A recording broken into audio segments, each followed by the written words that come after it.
So what can we say about the 2000s? Oh, the Wallach story, Enfield, is truly shocking. The way they were handled by the Enfield administration, causing the family to fragment and the kids to turn to drugs. Now the brethren say, oh no, it's not our responsibility. Well, just read the newspaper report. It's referred to as hell, living in hell, living there. And also Mrs. Wallach, who's still going strong, has written an incredible book exposing the way they were treated by the administration and what the family went through. She's an amazing person. She was a Roberts. I've had to do with the family recently, and Andrew's now with the Lord. I was privileged to be at his funeral.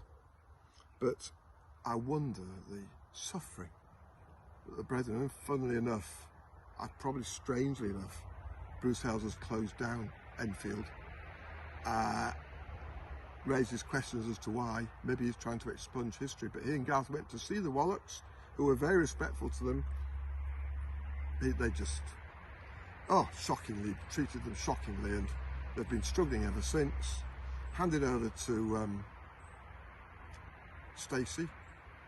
Glenn Stacey, one of the trustees of the Bible and Gospel Trust, to look after them, and he's been feeding them like monkeys at the zoo. Just pay peanuts, you know, just getting away with as little as he can because of the awful prejudice there is against ex-brethren and anyone that's dared to speak up. Andrew Wallach was at the Aberdeen meetings in 1970. No wonder they had to close him down. I think most people, just about all the brethren there, left. And I think the hierarchy know that anyone that's not utterly compliant from that time is a threat, because it was so wrong what happened at Aberdeen. And you have to be pretty brainwashed to accept that everything was sweetness and light on the part of James Taylor Jr. And then, of course, I was involved in starting Unifocus, which was later One Focus, and then UBT in the north of England. I was the North of England manager, put myself out. But that was all for the schools. That was motivated. Now I know that the schools are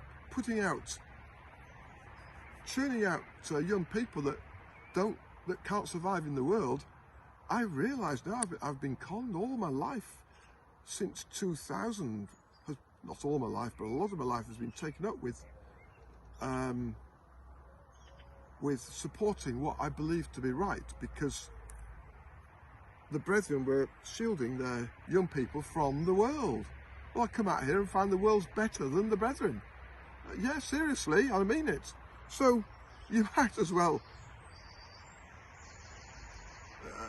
disband the brethren schools because they're not churning out young people that can make decisions themselves. They've got to do what Bruce Hales says. You do the doing, I'll do the thinking, yeah? So they come up from the cradle to believe that Bruce Hales is the man of God. It's just not right. They've got nothing, no yardstick. They've got nothing to compare it with. So I feel very strongly that I was duped for all those decades, and other people are being duped. I say decades, I think the trading for the schools, we put a lot in looking for buildings, and that whole schooling time, when we had to say that we were against John Hales. No, nonsense. John Hales was very dithery to start with in introducing the schools, with all due respect. And we were just hanging on, waiting for his next word and responding as quick as we could. But working through Oliver Smaldon and John Hales wasn't easy. Ross Anderson and I were waiting for just slight indications we could move forward. Oh, it was a nightmare. So yeah, decades, it's true. And then the brethren turn against you, despite the fact I bought that site in Bramhope, and would have bought it outright myself, except that Bruce Hales insisted I bought it with a consortium. This is in 2008, and the consortium have since turned against me and thrust me out. Thank you very much. And I've written in. Andrew Lesway's basically written back saying, get stuffed, you know, we're perfectly within our rights, legally, yeah, legally, but I'm a Christian, I'm one of the brethren. You call me ex-brethren, I still think that I'm actually abiding by the fundamental teachings of the PBCC. Just because I'm against ruthless separation, dividing up families and crushing people's lives and souls, doesn't mean I'm against the teaching per se. It just means that you need to reform certain parts of the teaching. I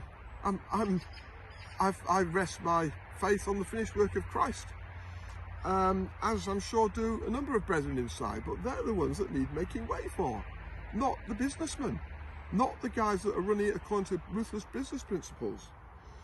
And then, of course, I did quite a lot of UBT counselling in businesses up and down the country, and Scotland, and one such, you might say, my graveyard was Harvest Healthcare. I actually visited them the other day because, as it was my graveyard, very interesting. And it's moved on now, of course, but here I was doing what I could to resolve relationship between Phil Hutchinson and his dear son Jim, putting myself out to resolve it because I can see that's the issue. Now the business has gone out of, as far as I know, out of brethren hands completely. Well, they didn't listen, did they? Jim wanted me to be a big part of that business, whereas the brethren, Garth and co, were saying I was mental, so obviously unable to even run Weaveable. And during, you know, while I was counselling, Weaveable was being weakened. I had a very well thought plan, thought through plan with my business growth agents, Beaumonts of Wakefield, who were excellent, brilliant in fact, government sponsored plan for Weaveable to be turning over 25 million by now, with very, very high profit, you know, 7.5 million net profit per year. Yeah, I mean that. Of course, COVID's coming, we might not have been able to achieve it, but we'd be right back on song now, I can tell you. And seriously, I reckon I was a good boss, inspiring boss, and the non-brethren say now that I was. People who came in, consultants, and people I employed. But the brethren had it in for me. And Ruth put UBT executives in who would not listen to my pleas to get my affairs in order by regularising the partnership and shareholder agreements that basically were dodgy, and have allowed the brethren to take over my business in an unrighteous fashion. Now, so long as they leave it in the hands of Josh 100%, and maybe Steph, but I think he's moved on, and don't have other brethren interfering, I might be happy, but they need to be open with me. I started that business. I had millions in there when they thrust me out, and I proved that the brethren partnership and shareholder agreements, which said that anyone had to leave a religion because they left a religion, was illegal.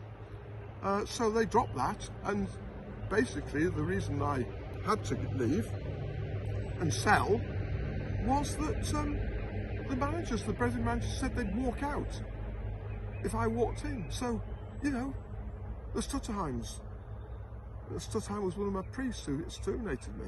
The Stutterheims, largely. Even Phil Fulcher, who I had a lot of time for and wanted to help and really set up, because he came from a poorer family, I really wanted to set him up with a super house. And I was starting to do so. Reece Stutterheim. Oh, my sons. Oh, what can I say? If anyone else has gone in there since, like the Trevitts or others who are trying to wheedle their way in and get hold of my business, because Richard Trevitt used to do accountancy for lots of brother businesses, so wormed his way into the real wealth of individuals in the brethren, so knew who was successful and who wasn't, and I believe was not always 100% for the business owner. He's got this other agenda from the religion, which is jolly dangerous. And UBT, it would seem, trying to take over businesses to get them into some sort of conglomerate, which makes UBT very, very strong, and no one can stand up against them because they use the legal system, and even the government and the media are afraid of the legal system. Aren't you clever, Mr. Hales? It's certainly morally wrong, even if you're getting away with it, because it's just what you think the right side of the law. It isn't actually, I don't think. But you need to open your affairs up, and all your hidden trusts, even if by Australian law you don't have to declare your trusts, you as a religious leader are bound to open up everything in full accountability to every single member of the PBCC and those I would suggest those you've excommunicated. So, you know, I got involved in Harvest Healthcare, and I spent a lot of time with Jim and Louise Hutchinson, and realised that Phil was in cahoots with Oliver Wiley and a few other Garth, a bit of Mike Hughes, and basically when Bruce Hales is behind a team of gangsters like that, you haven't got a chance. I'm saying it's not right. You don't. I think they press gang the British government into them retaining charitable status. I don't think what Garth and Bruce Hales said in Parliament was a true representation of the way the PBCC operate at all, as is coming out in these series of videos that I'm doing. But that's for the government to investigate. And then, of course, the whole Boston debacle. I think no more needs to be said. Fancy the man of God saying I must take my brain out of my head and etch into it that I must never turn against Bruce D. Hales. Where does Christ come into that? If Bruce Hales is corrupt, if he's a crook, if he's stealing brethren's money when they don't know what's going on, that's daylight crookery. It's criminal. So, of course, I shouldn't have etched in my brain that I must never turn against Bruce D. Hales. Just look at the awful treatment of Richard Marsh in Canada at the moment. A lot of it at the hands of Gareth, your eldest son, Mr. Hales. It's unbelievable, and it'll become plain as the days go on. The Klondike papers have been published on the ex-brethren's Facebook site today or yesterday. They're absolutely condemning of your whole system. They actually portray the evil. Fancy hiring Hell's Angels against my friend Richard Marsh. Hell's Angels? I know you hired private investigators against us, but I didn't think you'd ever stoop to that. And the way you've treated David Wallace and asked him to do things that Christians should never even do to their worst enemies, let alone to each other, beggars belief. And your business is maybe churning over hundreds of millions, if not billions, of pounds of profit, but you're doing it unrighteously, and it's immoral, it's wrong. And you need to hand over the reins to a completely different set of people if you want it to continue, who will do it utterly righteously and make sure that the Hales family are not unduly benefiting from any system that you run, because it's wrong, and it's not been done in the open. It's been done in a corner and gradually submerged any dissent and got control of families and finances, so that brethren are in fear to raise any kind of protest. And then, of course, you have been rebuked in Assembly 3 times, Leeds Assembly, for no reason at all, for spurious charges, sowing discords, leading parties, being independent of the local brethren, and stuff like that. The local brethren, no wonder. If I wasn't actually, but if I was, surely the world would understand, because they were fast pushing me out of fellowship. I can see back to 2014 and the conspiracy against me. Now, if someone will say, "Oh, that's strong, prove it." Well, you just get a sense. The way my wife was towards me, she'd always been told things about me. I suggest in September 14 or thereabouts, maybe before, Maybe she was told that I was going to go out of fellowship and that she had to get control of my assets. I don't know, but I'm not daft. I can see when my wife's relationship cools towards me and things don't happen like should happen in normal couples. Okay, if you understand what I mean, you should have no interference in a man and a woman's relationships, and you shouldn't interfere in young people's as they come into puberty in their sexual life at all. Get out, you dirty bastards. Leave them to work it out, if necessary, with the parents. And masturbation and all that, trying to get control of young minds, is wicked to the extreme. It's abuse, and I think of the worst kind. And you need to start facing up to reality and realise that there's a lot of suicides going on because of your evil doctrine.